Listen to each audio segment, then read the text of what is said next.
না কিশোরদা, পাখিটিকে আঘাত করো না। ও খুব সুন্দর, ওকে নিজের মতো থাকতে দাও। আমি শুধু ওকে একটু ভয় দেখাবো, যাতে ও নিচে নেমে আসে। একেবারে মেরে ফেলবো না তো।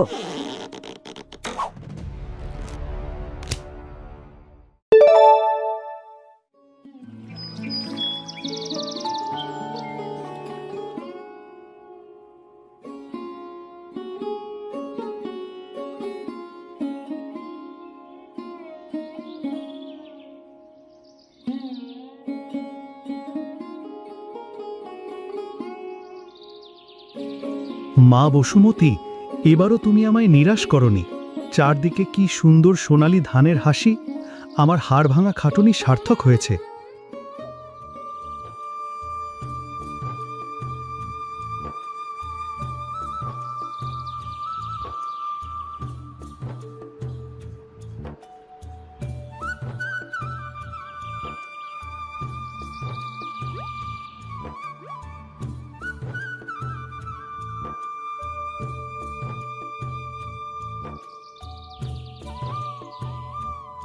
ওগো, আর কতক্ষণ কাজ করবে?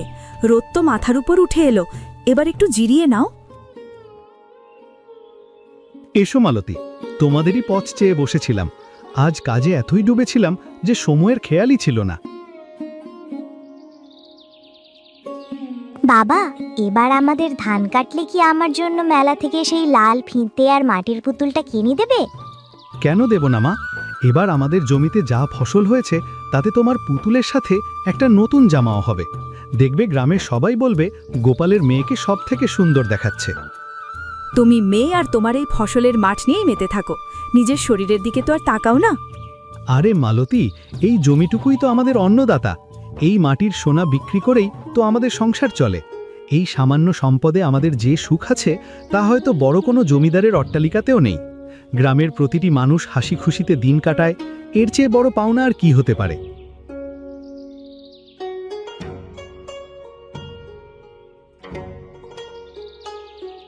বাবা দেখো, পাখিরাও আমাদের মেহমান হতে এসেছে।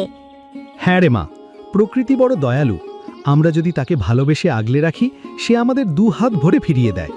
এই শান্ত গ্রাম আর আমাদের এই ছোট্ট সুখী সংসার, এর ওপরে যেন কারো নজর না লাগে।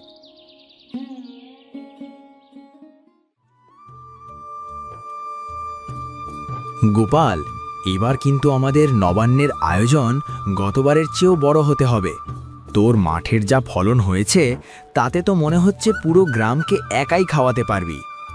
হ্যাঁ রে দেবেন, মাঠের ফসল তো একা আমার নয়, এ তো প্রকৃতির দান।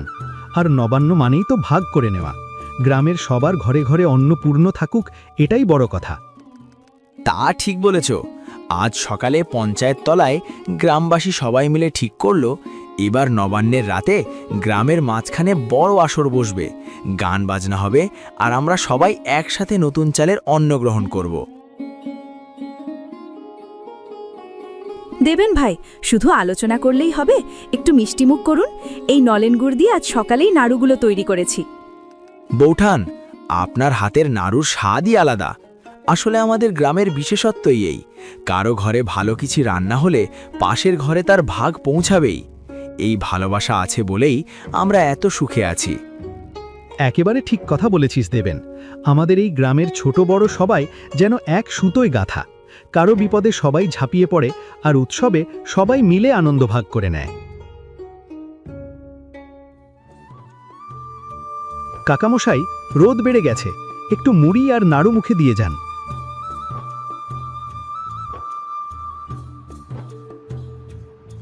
বেঁচে থাকো বাবা, তোমাদের এই সদয় ব্যবহার আর সম্প্রীতি দেখলেই মনটা ভরে যায়। এই নবান্নের উৎসবে যেন কোনো অমঙ্গল ছায়া না ফেলে, এই আশীর্বাদ করি। গ্রামবাসী সবাই যদি এমন হাসি খুশিতে থাকে, তবে বিধাতার আশীর্বাদ সব সময় আমাদের উপর থাকবে। কাকামশাই, আপনি নিশ্চিন্ত থাকুন, আমাদের গ্রামের ছোট ছোট ছেলেমেয়েরাও আজ উৎসবে মেতেছে। পূজা আর তার বন্ধুরা তো আলপনা দেওয়ার জন্য চালের গুঁড়ো তৈরি করছে। সত্যি গোপাল, আমাদের এই সম্প্রীতিই আমাদের শক্তি। প্রকৃতির সাথে আমাদের এই মিলন যেন চিরকাল অটুট থাকে।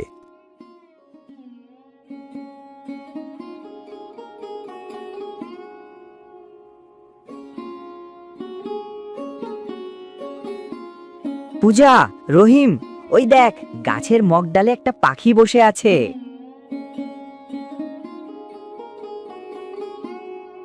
ওমা, কি সুন্দর পাখি!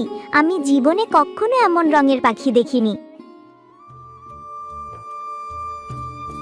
কিশোর, দেখো পাখিটির মাথায় একটা সোনালী ঝুঁটিও আছে।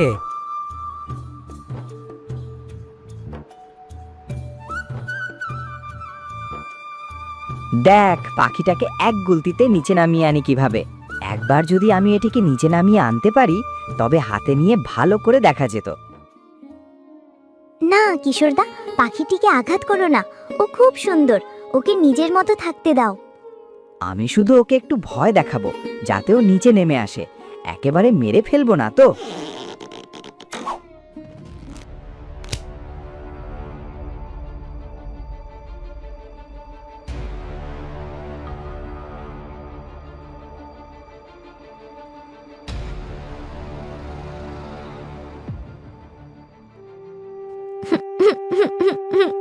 কিশোরদা, তুমি এ কি করলে? পাখিটা তো মরে গেল। ও তো আমাদের কোনো ক্ষতি করেনি, তবুও তুমি ওকে মেরে ফেললে। আমি বুঝতে পারিনি যে পাথরের আঘাতেও মরে যাবে। আমি তো শুধু ওকে নিচে নামিয়ে ছুঁতে চেয়েছিলাম। কেউ জানলে আমাদের খুব বকবে। চলো আমরা এটাকে বনের ধারের ওই গর্তে লুকিয়ে ফেলি। কেউ যেন জানতে না পারে যে আমরা এই পাখি থেকে মেরেছি।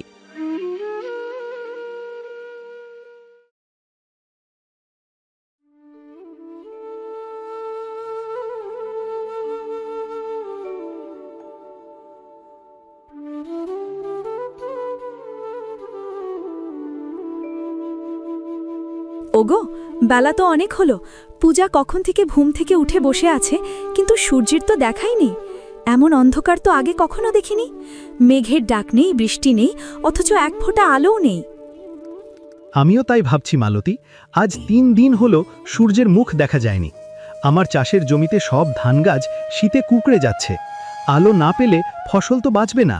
হঠাৎ এই হাড় কাঁপানো শীত কোত্থেকে এলো বুঝতে পারছি না।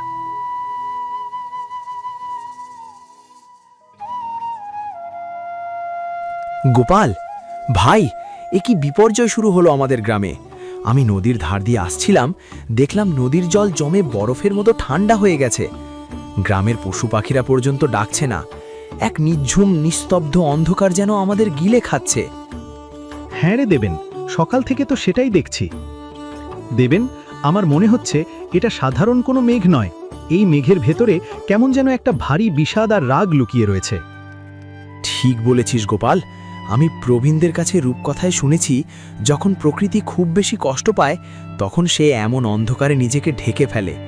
কিন্তু আমাদের এই শান্ত গ্রামে এমন কি হলো যে প্রকৃতি আমাদের ওপর রুষ্ট হলো?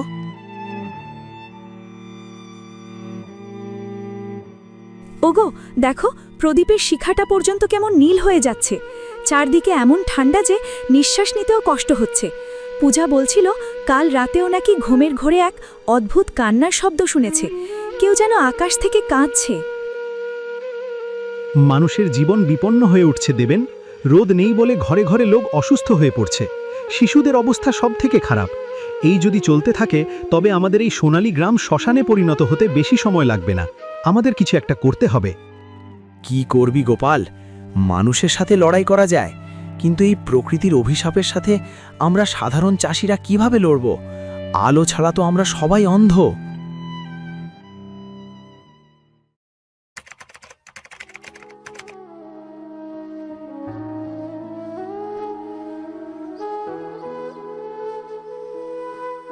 গোপাল ভাই, এভাবে আর কতদিন? আমার ছোট ছেলেটা 3 দিন ধরে জ্বরে পড়ে আছে। কোনো ওষুধে কাজ হচ্ছে না। সূর্যের আলো ছাড়া কি মানুষ বাঁচতে পারে? শুধু তোমার ঘরে নয় ভাই, গ্রামের প্রতিটি ঘরেই একই অবস্থা। আমার গোয়ালে 2টো গরু আজ সকালেই শেষ নিঃশ্বাস ত্যাগ করেছে। এই অসম্ভব শীত আর অন্ধকার যেন আমাদের গিলে খাচ্ছে। এই পরিস্থিতি তো স্বাভাবিক নয়। আমরা কি কোনো পাপ করেছি? বিধাতা কি আমাদের ওপর রুষ্ট হলেন? আকাশ থেকে এক ফোঁটা রোদ তো দূরের কথা, মেঘের আড়াল থেকে চাঁদের আলোটুকুও দেখা যাচ্ছে না।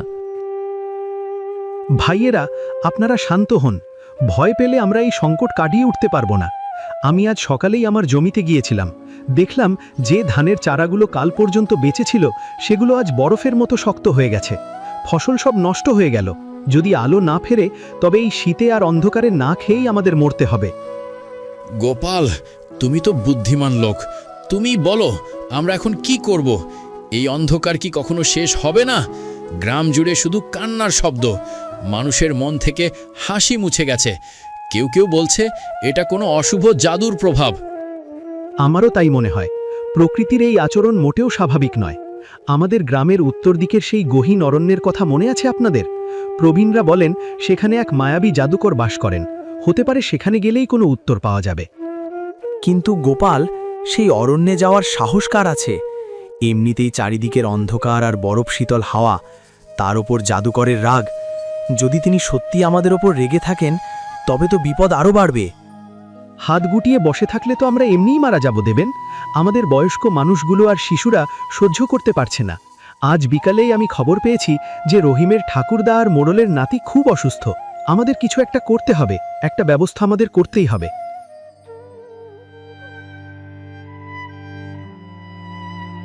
ওগো, তুমি একাই যাওয়ার কথা ভাবছো? এই অন্ধকারের ভেতর পথ চেনা তো অসম্ভব। তবে গ্রামের মানুষের হাহাকার আর সহ্য করা যাচ্ছে না। কিন্তু আমাদের কি অপরাধ সেটা তো অন্তত জানা দরকার।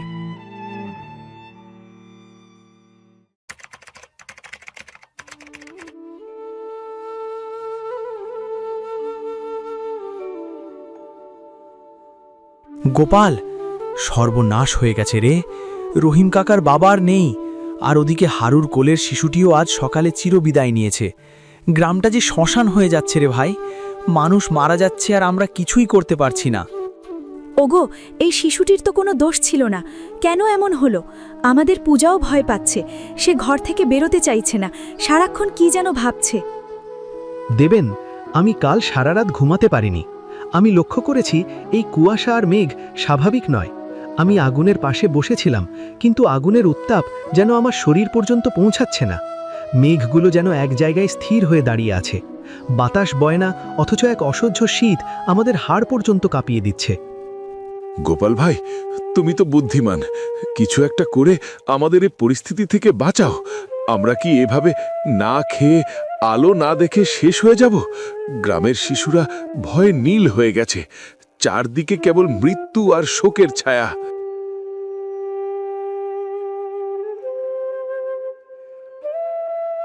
ভাইয়েরা, আমি নিশ্চিত যে এর পেছনে কোনো অতিপ্রাকৃত কারণ রয়েছে। কোনো সাধারণ মেঘ মাসের পর মাস সূর্যকে ঢেকে রাখতে পারে না। প্রকৃতি যখন তার ভারসাম্য হারায় বা কোনো মহান শক্তি অত্যন্ত রুষ্ট হয়, তখনই এমন বিপর্যয় ঘটে। আমার মনে হচ্ছে আমাদের অজান্তে গ্রামে এমন কোনো পাপ কাজ হয়েছে যার রোষানলে পুরো গ্রাম পুড়ে ছাই হয়ে যাচ্ছে। পাপ? আমরা তো সাধারণ চাষি গোপাল, আমাদের দ্বারা কার কি অপকার হতে পারে? আমি জানি না দেবেন, কিন্তু এই প্রশ্নের উত্তর আমাকে খুঁজে বের করতেই হবে। ওই বৃদ্ধ আর শিশুর মৃত্যু বৃথা যেতে দেওয়া যাবে না। গ্রামের মানুষের এই হাহাকার আমার বুকে তীরের মতো বিঁধছে। মালতী, তুমি পূজার দিকে খেয়াল রেখো। আমার মনে হচ্ছে শিশুদের চোখের গভীরে কোনো ভয়ঙ্কর রহস্য লুকিয়ে আছে। তুমি কোথায় যাবে? এই অন্ধকারে যে পথ চেনা দায়। তুমি যদি কোনো বিপদে পড়ো তাহলে আমাদের কি হবে?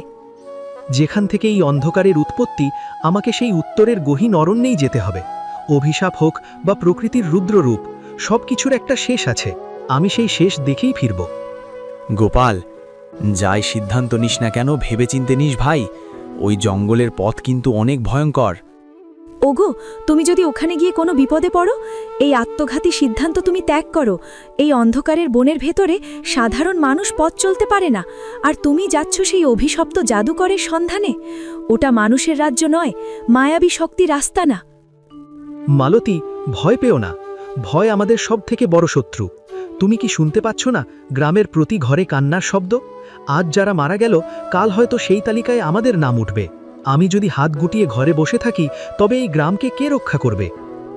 গোপাল, ওই উত্তরের গহীন অরণ্য থেকে আজ পর্যন্ত কেউ জীবন্ত ফিরে আসেনি। জাদুকর নাকি মানুষকে পাথর করে দেয়। আমারও একটু ভয় করছে।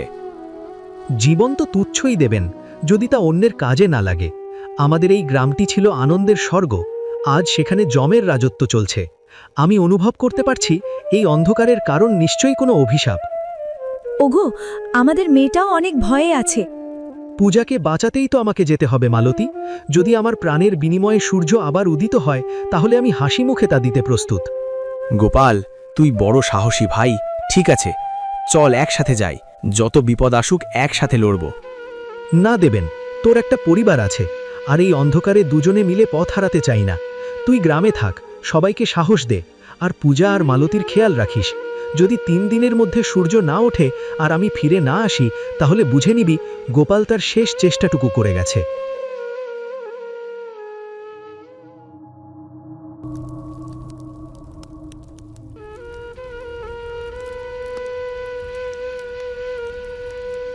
হে মহান সাধক, আমি শোভনপুর গ্রাম থেকে আসা এক অতি সাধারণ কৃষক। আমার নাম গোপাল। আমাদের গ্রাম আজ এক ভয়াবহ বিপদে পড়েছে। দয়া করে আমাদের রক্ষা করুন।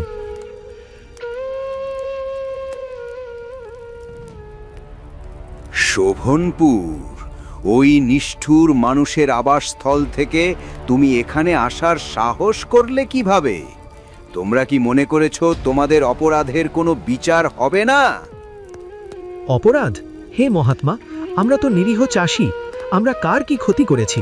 আমরা তো জানা মতে কারো কোনো ক্ষতি করিনি। গ্রামে শিশু আর বৃদ্ধরা মারা যাচ্ছে প্রচণ্ড শীতে। এর কারণ কি? আমাকে সব খুলে বলুন। তবে শোনো সেই নিষ্ঠুরতার কাহিনী। এই যে নীল পালকটি দেখছো, এটি ছিল আমার পরম প্রিয় মায়াবী নীল পাখি। 100 বছর ধরে সে ছিল আমার একমাত্র সঙ্গী। সে ছিল আকাশের আলোর বার্তাবাহক। কিন্তু তোমাদের গ্রামের ওই অবুঝ নিষ্ঠুর শিশুরা আমার সেই প্রাণাধিক প্রিয় পাখিকে হত্যা করেছে। তার অপরাধ কি ছিল? সে কেবল তোমাদের গ্রামে শান্তির গান গাইতে গিয়েছিল। এ কি বলছেন আপনি? আমাদের গ্রামের ছেলেমেয়েরা এমন কাজ করেছে? আমরা তো কেউ কিছুই জানি না।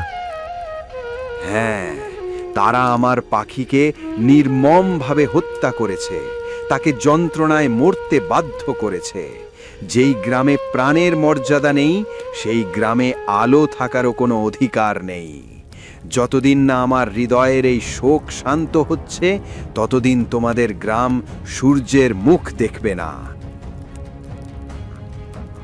এই অন্ধকার তোমাদেরই কর্মের ফল। হে মহাত্মা, শিশুরা তো অবুঝ। তারা হয়তো জানতো না এই পাখিটি আপনার কতটা প্রিয়। তারা তো এখনো জীবনের মূল্য সেভাবে উপলব্ধি করা শেখেনি। তাদের ভুলের জন্য পুরো গ্রামকে কেন এমন নিষ্ঠুর শাস্তি দিচ্ছেন? তাদের ভুল ক্ষমা করে দিন, দয়া করুন। নিষ্পাপ একটি প্রাণ কেড়ে নেওয়া কোনো ভুল হতে পারে না, ওটা অপরাধ। প্রকৃতি তার সন্তানদের রক্ষা করে, আর তোমরা তাকে বিনাশ করছো। যাও, ফিরে যাও। যে গ্রাম একটি পাখির কান্না শুনতে পায় না, সেই গ্রামকে আমি অন্ধকারের অতল গহ্বরেই ভুবিয়ে রাখব। হে মহাত্মা, আপনার ক্রোধ অন্যায্য নয়। একটা নিষ্পাপ প্রাণের মূল্য কোনো কিছুর বিনিময়েই শোধ করা সম্ভব নয়। কিন্তু দয়া করে বিশ্বাস করুন, আমাদের গ্রামের মানুষ হৃদয় নিষ্ঠুর নয়। শিশুরা অবুঝের মতো যে কাজ করেছে, তার জন্য আমি পুরো গ্রামের পক্ষ থেকে আপনার কাছে ক্ষমা প্রার্থনা করছি। ক্ষমা? যে প্রাণটি হারিয়ে গেছে, তাকে কি তোমার এই ক্ষমা ফিরিয়ে দিতে পারবে? তোমরা মানুষরা যখনই কোনো সুন্দর কিছু দেখো, তখনই তাকে ধ্বংস করতে চাও। আমার এই পাখিটি কেবল আকাশ রাঙিয়ে রাখত না, সে ছিল প্রকৃতির সুরের ধারক। হে আমার প্রভু, আপনি শান্ত হন। এ কৃষকের চোখের জল মিথ্যে নয়। এ হৃদয়ে আমি প্রকৃতির প্রতি এক গভীর মমত্ববোধ দেখতে পাচ্ছি। ক্রোধ কেবল অন্ধকার বাড়ায়, কিন্তু করুণা পারে পৃথিবীকে নতুন আলো দিতে। আমি এক সামান্য কৃষক, কিন্তু আজ আমি আপনার সামনে দাঁড়িয়ে শপথ করছি, যদি আপনি দয়া করে এই অন্ধকার সরিয়ে নেন, তাহলে আমি শোভনপুর গ্রামকে পশু পাখির এক স্বর্গরাজ্য বানিয়ে দেব। আমি নিজে বাড়ি বাড়ি গিয়ে প্রতিটি শিশুকে শেখাবো যে প্রাণের কোনো ছোট বড় নেই। আজ থেকে আমাদের গ্রামে আর কোনো প্রাণীর ওপর নির্দয় হবে না। আমি আমার জীবনের বিনিময়ে এই প্রতিজ্ঞা রক্ষা করব। গোপাল, তোমার এই নিঃস্বার্থ অঙ্গীকার আমাকে মুগ্ধ করেছে। মানুষের ভেতর যখন সহমর্মিতা জন্ম নেয়, তখন আমার জাদুর শক্তিও হার মানে। ঠিক আছে, আমি এই অভিশাপ তুলে নিচ্ছি। তবে মনে রেখো, যদি কোনোদিন এই প্রতিজ্ঞা ভঙ্গ হয় তবে তোমাদের গ্রাম আর কোনোদিন সূর্যের আলো দেখতে পাবে না। হ্যাঁ মহাত্মা, তাই হবে। এমন পাপের পুনরাবৃত্তি আর কখনো হবে না। হে অন্ধকার, তুই বিদীর্ণ হ। হে সূর্য, আবার ফিরে এসো।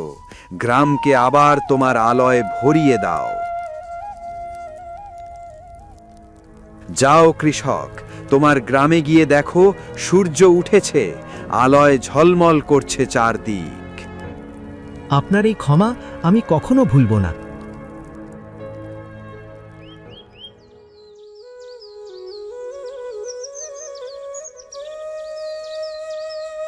ওগো, তুমি ফিরেছো? দেখো আকাশটা দেখো, কি আশ্চর্য! 1 মাস পর আজ আবার সূর্যের মুখ দেখা গেল। এই আলো যেন আমাদের নতুন জীবন ফিরিয়ে দিল।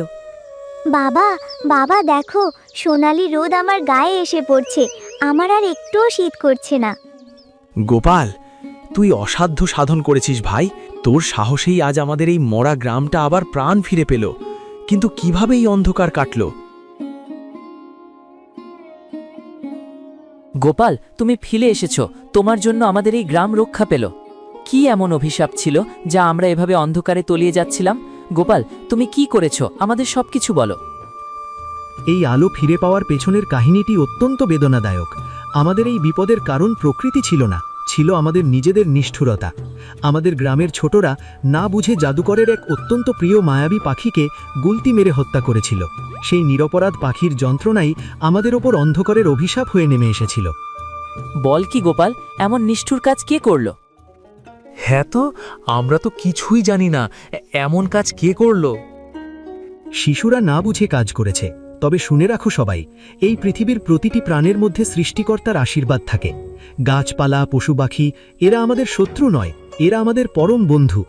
আজ আমি জাদুকরের কাছে প্রতিজ্ঞা করে এসেছি যে আমাদের গ্রামে আর কোনোদিন কোনো প্রাণীর ওপর নির্দয় হবে না।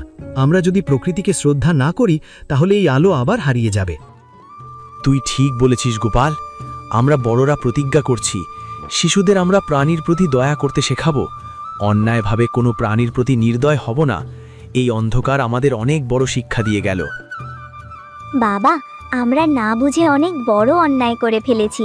আর কখনো এমন হবে না। আমরা এখন থেকে সমস্ত পশু পাখির উপরে অনেক বেশি যত্নশীল হব। হ্যাঁ মা, এ কথা সব সময় মনে রেখো। কোনো প্রাণীর প্রতি নির্দয় হওয়া উচিত নয়। সবাইকে ভালোবেসে আগলে রাখাই হলো জীবনের আসল সার্থকতা। চলো সবাই, আজ আমাদের ঘরে নতুন চালের পায়েস রান্না হবে। আজ আমাদের গ্রাম সত্যি সত্যি উৎসবের আলোয় সেজেছে। হ্যাঁ, আজ এই অন্ধকার কেটে যাওয়ার আনন্দে আমাদের গ্রাম জুড়ে উৎসব হবে। আমরা সবাই আজ এই প্রতিজ্ঞা করব যে কখনো অন্যায়ভাবে কোনো নিরীহ প্রাণীকে হত্যা করব না। আমাদের গ্রামে এখন থেকে শুধু আনন্দ আর সুখ।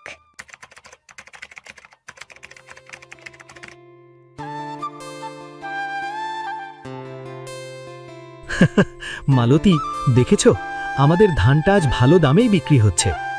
হ্যাঁ গো, সবই বিধাতার কৃপা। নিজের হাতে ফলানো ফসল মানুষ কিনে খুশি হচ্ছে, এটাই তো বড় পাওনা। বাবা, আমি দেবেন কাকাকে দেখেছি। উনি তো গরুর দুধ আর মধু এনেছেন। চল ওদিকে যাই।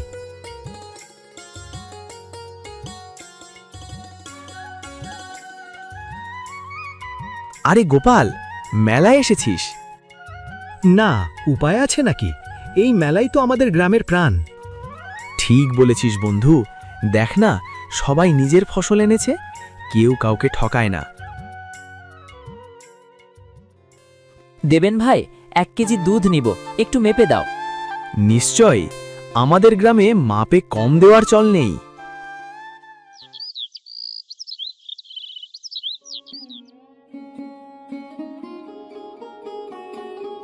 বাবা, আজকের দিনটা খুব সুন্দর, তাই না? হ্যাঁ মা, যখন মানুষ, পশু আর পাখি একসাথে ভালো থাকে তখনই জীবন সত্যিকার সুখের হয়। এমন গল্প দেখতে আমাদের চ্যানেলটা সাবস্ক্রাইব করতে ভুলবেন না। সবাই একটা লাইক দিয়ে যাবেন কিন্তু।